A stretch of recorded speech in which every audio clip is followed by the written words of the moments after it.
Hello, അസ്സലാമു അലൈക്കും, നമസ്കാരം. എന്താണ് വിശേഷമൊക്കെ? അപ്പോൾ ഇന്ന് നോമ്പ് തുറക്കാനായിട്ട് പ്രത്യേകിച്ചൊന്നും ഉണ്ടാക്കണ്ട കേട്ടോ. നമ്മൾ വീട്ടിൽ നിന്ന് പത്തിരി ഉണ്ടാക്കി കൊടുത്താൽ പള്ളിയിൽ നിന്ന് പത്തിരിയും കിട്ടും, പിന്നെ ബീഫ് കറിയും കിട്ടും, പിന്നെ അനിയത്ര അവിടുത്തെ പള്ളിയിൽ നിന്ന് നെയ്ച്ചോറും കിട്ടും.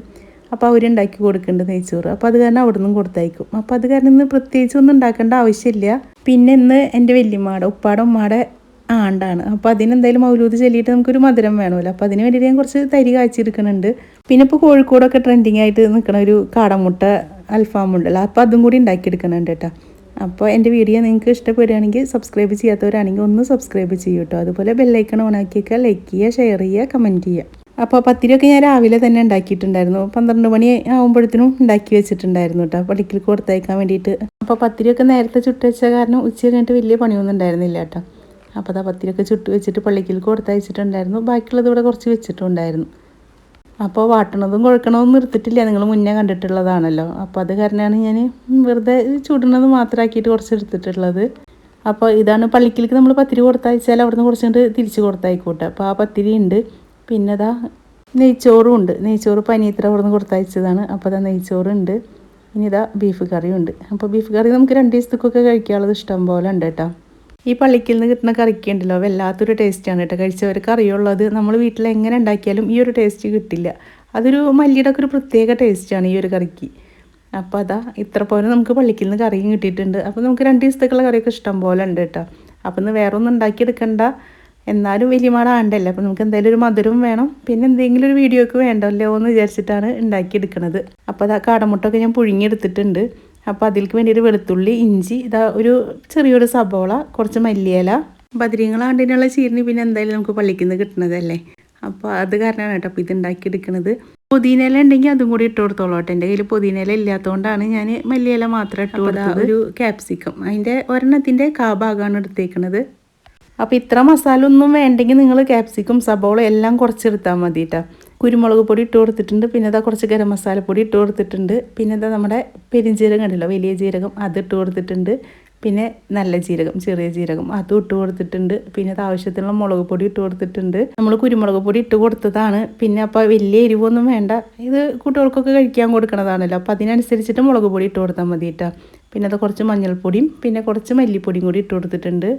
ഇതിൻ്റെ മസാലകളൊക്കെ നമുക്ക് ഇഷ്ടത്തിന് അനുസരിച്ചിട്ട് കുറക്കുകയും ചെയ്യുക, കൂട്ടുകയും ചെയ്യുക കേട്ടോ. അതുപോലെ കാടമുട്ട എത്ര പോലെ എടുക്കുന്നുണ്ട് അതിനനുസരിച്ചിട്ട് കൊടുക്കുക. പിന്നെ അത് ആവശ്യത്തിനുള്ള ഉപ്പിട്ട് കൊടുത്തിട്ടുണ്ട്. ഇനി നമുക്ക് കുറച്ച് സോയാ സോസ് വേണം, അപ്പോൾ അത് ഒഴിച്ച് കൊടുക്കുന്നുണ്ട്. അപ്പോൾ ഞാൻ കുറച്ച് കാടമുട്ട എടുത്തുകൊണ്ടാണ് ഞാൻ ഇതിൻ്റെ കണക്കൊന്നും പറയാത്തത്. അപ്പോൾ നിങ്ങൾക്ക് ഇഷ്ടമുള്ള അത്ര എടുത്തോളൂ കേട്ടോ. കാടമുട്ട എടുക്കണമെങ്കിൽ ഇതിൻ്റെ അളവ് ഒന്നും കൂടി കുറച്ചും കൂടി കൂട്ടിയിട്ടാൽ മതി. പിന്നെ അത് കുറച്ച് സുർക്ക ഒഴിച്ച് കൊടുക്കുന്നുണ്ട്. ഇനി ഇതെല്ലാം നല്ല പേസ്റ്റ് പോലെ അരച്ചെടുക്കുക. അപ്പോൾ അത് നന്നായി അരച്ചെടുത്തിട്ടുണ്ട്. ഇനി നമുക്ക് മാറ്റി വെക്കാം. അപ്പോൾ ഞാൻ കാടമുട്ട പുഴുങ്ങിയെടുത്തപ്പോൾ അത് കണ്ടില്ലേ, കുറേ കേട് പോലെ ആയിരുന്നു കേട്ടോ. കുറച്ച് എനിക്ക് നല്ലത് കിട്ടിയുള്ളൂ. അപ്പോൾ കേട് നിങ്ങൾക്ക് കാണിച്ചു തരാൻ വേണ്ടിയിട്ട്. അപ്പോൾ ആ കേടൊന്നും വേണ്ട, അതൊക്കെ നമുക്ക് ഒഴിവാക്കാം. അപ്പോൾ അത് 6 കാടമുട്ട കിട്ടിയിട്ടുള്ളൂ. അപ്പോൾ ഇനി തികയില്ലല്ലോ. അപ്പോൾ ഞാൻ 2 കോഴിമുട്ടയും കൂടി പുഴുങ്ങിയെടുത്തിട്ടുണ്ട്. ഇനി കാടമുട്ട പോയി മേടിച്ച് പുഴുങ്ങി വരുമ്പോഴത്തേനും നേരം വഴുകുമല്ലോ. അതും ഇന്ന് പണിയില്ലല്ലോ എന്ന് വിചാരിച്ചിട്ട് ഞാൻ 5:15 വരെ വെറുതെ ഇരുന്നതാണ്. അപ്പോൾ പിന്നെ മേടിച്ച് കൊണ്ടുവന്ന് പുഴുങ്ങി വരുമ്പോഴത്തേനും സമയം പോവും. അപ്പോൾ അത് പാൻ ചൂടാക്കിയിട്ടുണ്ട്. അതിലേക്ക് ഓയിലാണ് ഞാൻ ഒഴിച്ച് കൊടുത്തേക്കുന്നത്.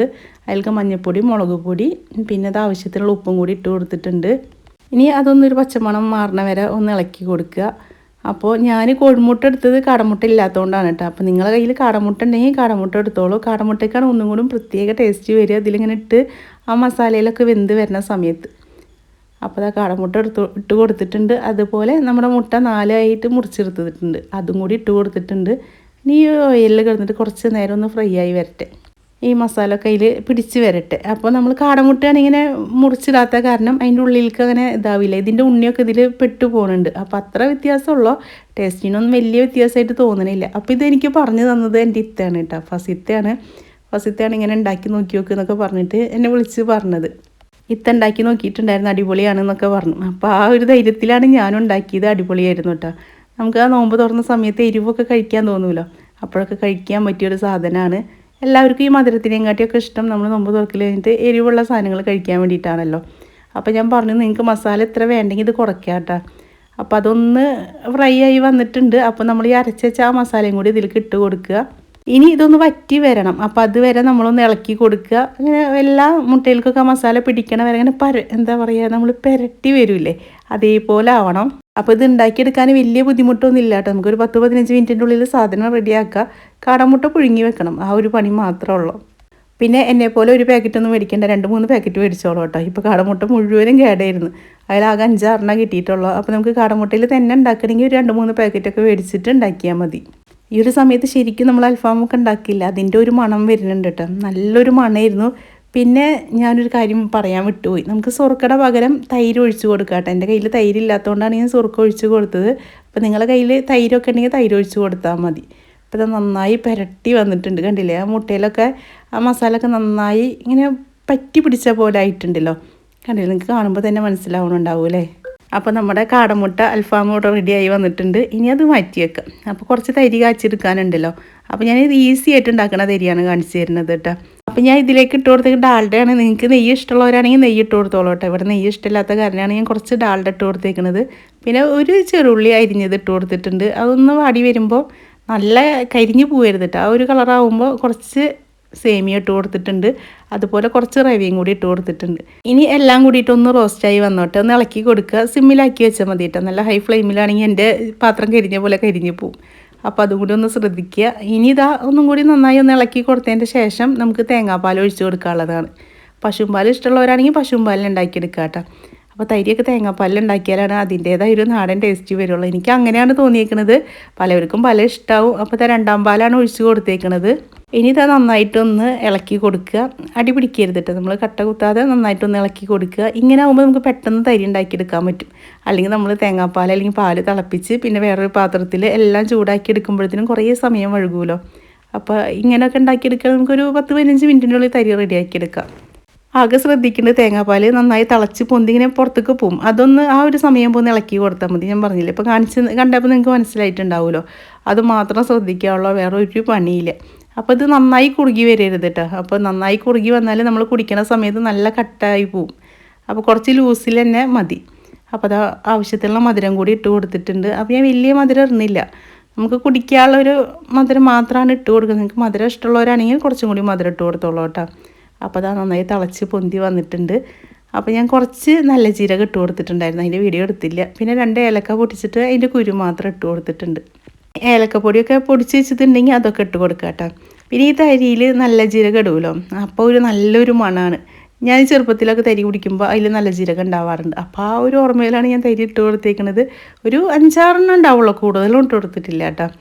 അപ്പോൾ അതാ നമ്മുടെ തരിയൊക്കെ റെഡിയായി വരുന്നുണ്ട്, കണ്ടില്ലേ, ഒന്നും കൂടി കുറുകി വന്നിട്ടുണ്ട്. അപ്പോൾ അതാ 1ാം പാൽ ഒഴിച്ച് കൊടുത്തിട്ടുണ്ട്.